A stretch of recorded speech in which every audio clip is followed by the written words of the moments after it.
episode sebelumnya, Xiaoyan bertarung sengit melawan Zhu Jiangye. Xiaoyan menunjukkan kekuatan sejatinya yang telah melampaui batas manusia biasa. Meski dihujani serangan brutal dan kutukan orakel abadi, tubuh dan jiwanya tetap tak tergoyahkan. Zhu Jiangye yang dulu merasa tak terkalahkan kini dihantui rasa takut karena semua kekuatannya tak mampu melukai Xiaoyan sedikit pun. Di balik kekuatan luar biasa itu, muncul pertanyaan besar. Siapa sebenarnya sosok yang berdiri melawan langit? Dan apa tujuan akhirnya? Pada saat itu, tubuh Zhu Jiangye telah berubah menjadi sosok raksasa menyerupai iblis yaksa dari neraka. Mulutnya yang menganga tampak seperti juram hitam tanpa dasar. Dua taring tajam menyembul dari bibirnya, mengkilap dan penuh ancaman. Rambut merahnya yang awut-awutan menjulang ke udara, berkobar seperti nyala api neraka. Dalam sekali serangan, dia langsung menerkam ke arah Xiaoyan seolah ingin menelannya bulat-bulat. Bersamaan dengan itu, dari mulutnya menyembur darah hitam pekat, menggumpal dan meluncur deras ke arah Xiaoyan. Segala jurus dan kekuatan yang dimiliki Zhu Jiangye tampak begitu kelam dan mengerikan. Namun, Xiaoyan tetap tenang. 5 jarinya perlahan mengepal menjadi tinju.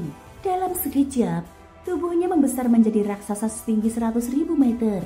Rangka tubuhnya menonjol dari kulit tampak semakin mencolok, menegaskan kekuatan fisik yang luar biasa.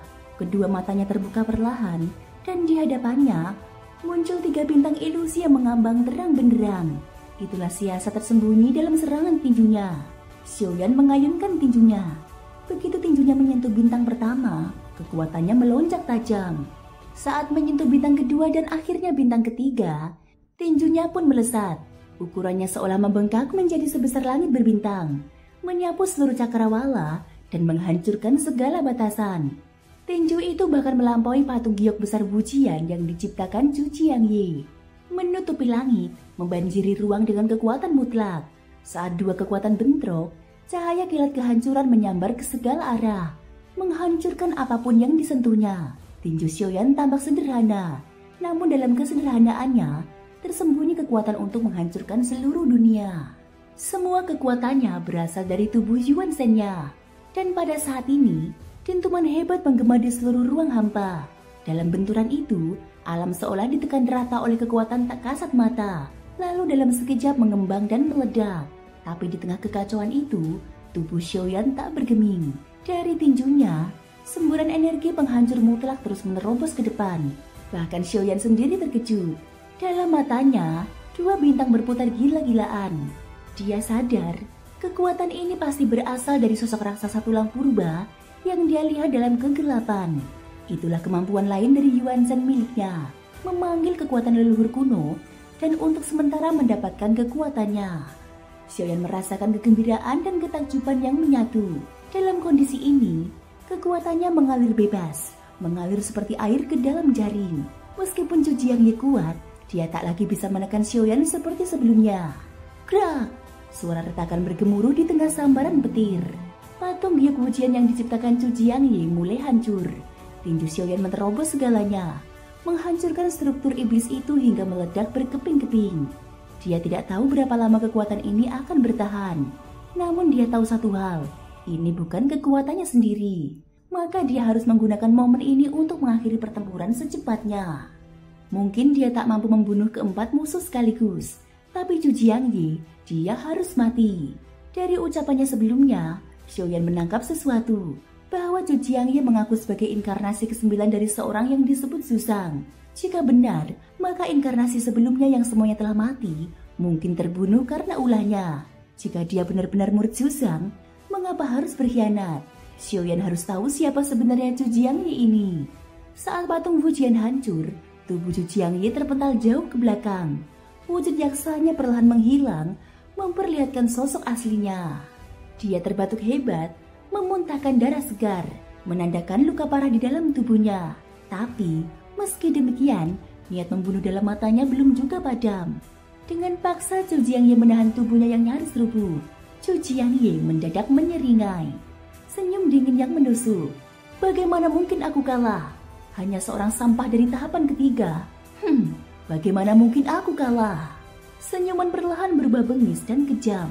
Xiaoyan menggereng kening. Dia tahu betul Membunuh seorang kultivator yang telah mencapai alam hati kaisar tingkat kelima bukanlah perkara mudah. Dia mungkin bisa mengalahkan Zhu Jiangye, tetapi membunuhnya sepenuhnya jelas bukan hal yang sederhana. Terlebih, Xiaoyan tak memahami betul tentang dunia hati. Dia tak tahu apa saja kekuatan tersembunyi Zhu Jiangye, apalagi kelemahannya. Tiba-tiba, Zhu Jiangye menggenggam dadanya. Sebuah aura mendominasi memancar dari tubuhnya. Dia memaksakan diri untuk berdiri. Wajahnya pucat pasi, tubuhnya bergetar, namun matanya bersinar dengan fanatisme. Tanpa hati kekaisaran, aku sudah seperti mayat hidup. Dengan susah payah, dia mengangkat tangannya dan menunjuk ke arah Xiaoyan. Suaranya menggema lantang, dan tepat saat suaranya selesai, di atas kepala Xiaoyan, sebuah celah muncul di angkasa. Seperti langit itu sendiri terkoyak. Dari celah itu, muncul sebuah tangan kuno, kurus dan menghitam seperti dahan tua. Seluruh permukaannya dipenuhi dengan pola emas menyala, memancarkan cahaya keemasan yang menggetarkan jiwa. Tangan itu mengarah dan mencengkram ke arah Xiaoyan. Xiaoyan tidak tahu apa itu alam hati kaisar. Tetapi ketika tangan itu mendekat, detak jantungnya melonjak, seolah tubuhnya berteriak dalam bahaya. Tangan ini bukan berasal dari dunia ini. Auranya sangat menakutkan. Lalu dari balik celah itu, terdengar suara pria dalam nada yang berat dan suram. Kau boleh membunuhnya, tapi kau akan menjadi budakku selama 100.000 tahun.